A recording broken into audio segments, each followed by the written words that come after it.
In this lesson, we're going to talk about the Linux directory structure, where you can find different components of the Linux operating system, and we'll see how applications can use the same conventions as the Linux operating system for their directory structure as well.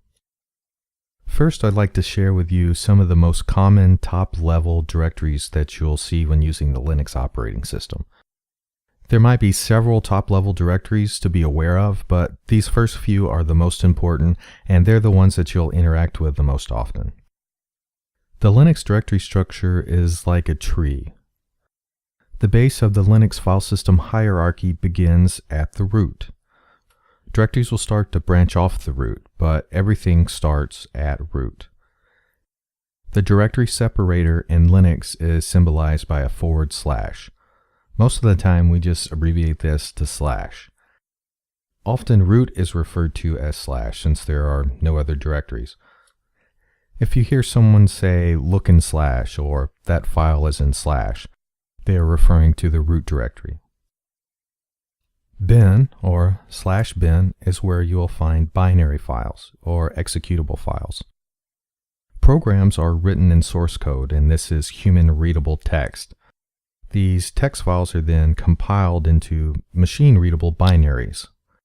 They are called binaries because machine code is a string of zeros and ones.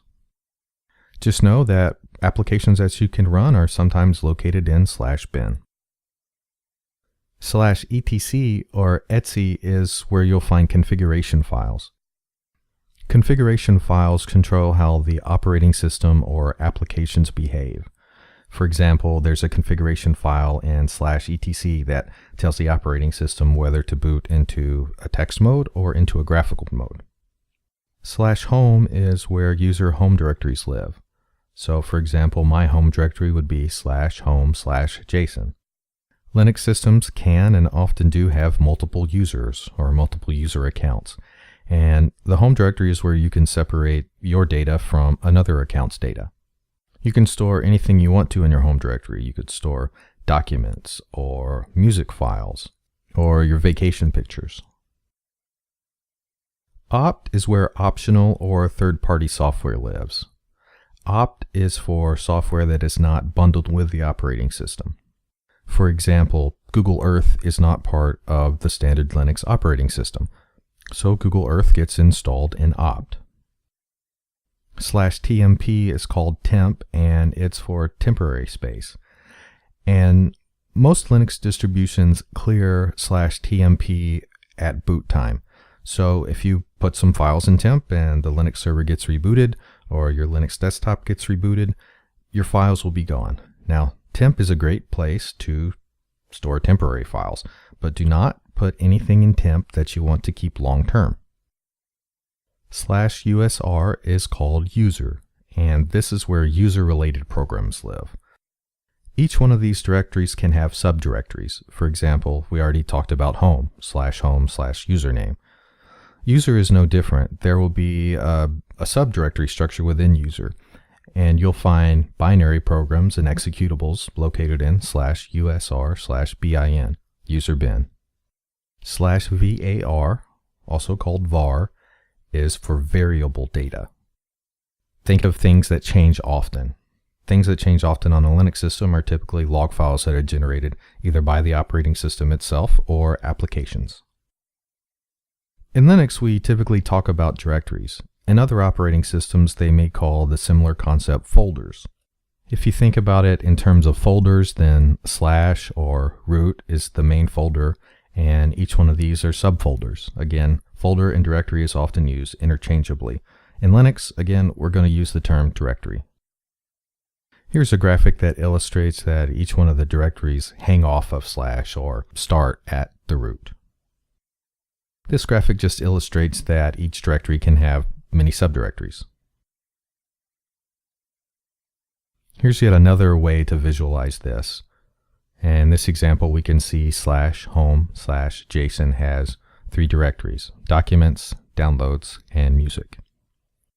Up until this point, we've only talked about a few top-level directories. However, when you actually get on a live Linux system, you're going to see that there are several other top-level directories. I want to expose you to these other top-level directories so that you're slightly familiar with them when you see them. On this screen, maybe the most interesting one we see there that we haven't covered yet is /cd-rom. And oftentimes Linux distributions will use that directory as what's called a mount point. And when you insert your CD-ROM, it will get mounted on /cd-rom. So that is where you can access the files that are located on the CD-ROM. Other Linux distributions use /media. Again, this is where you could find files that are located on CD-ROMs or DVDs that you place inside your computer.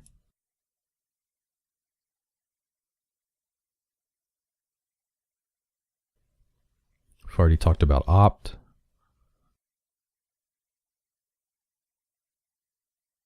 Some Linux operating systems use /srv as a location to place data that is served by the Linux server.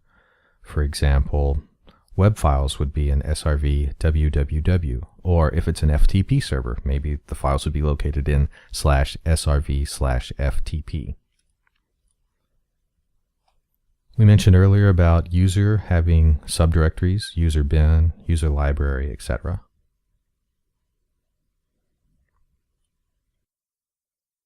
Let's switch gears and start talking about application directory structures. You'll find that some applications that are not bundled with a Linux operating system are installed in user local, and often they're installed in user local program name, and from there they'll have their own subdirectory structure. In this example, CrashPlan is backup software that's not bundled with a Linux operating system. If you were to install it from their website, it would install into user local CrashPlan.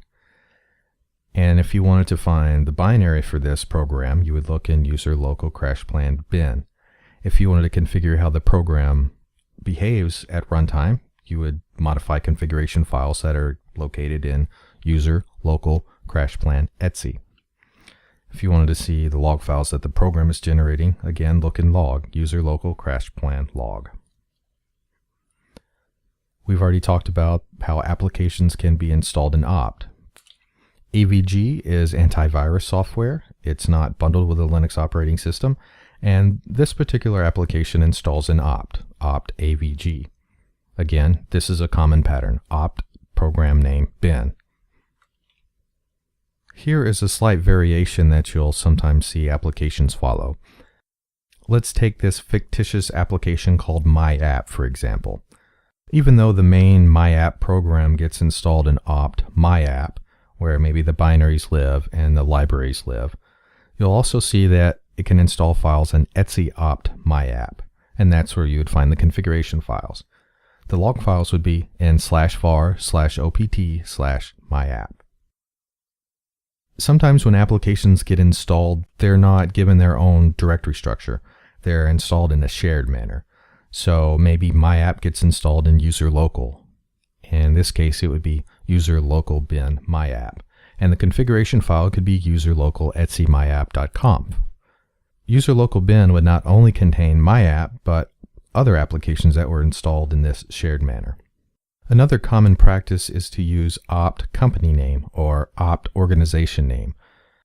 For example, if you work for the Acme Corporation and you logged onto one of their Linux servers, you may see something like opt Acme bin, where the software that was written for that company or by that company is installed. Another slight variation on this theme is opt company name product name. A real-life example is Google. When you install Google Chrome on Linux, it installs into opt Google Chrome. Earth installs to opt Google Earth.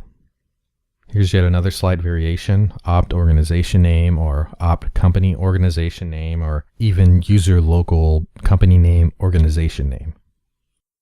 The most important thing to know about applications that are not shipped with the Linux operating system is that they're typically found in /opt, called opt, or in /usr, called user. And when these applications are installed, they're typically installed in user local /usr/local. The most common top-level directories that you'll interact with on a Linux system are /, also called root, bin, etc, home, opt, temp, user, and var. And applications that are not shipped with the operating system are typically installed in user local and opt.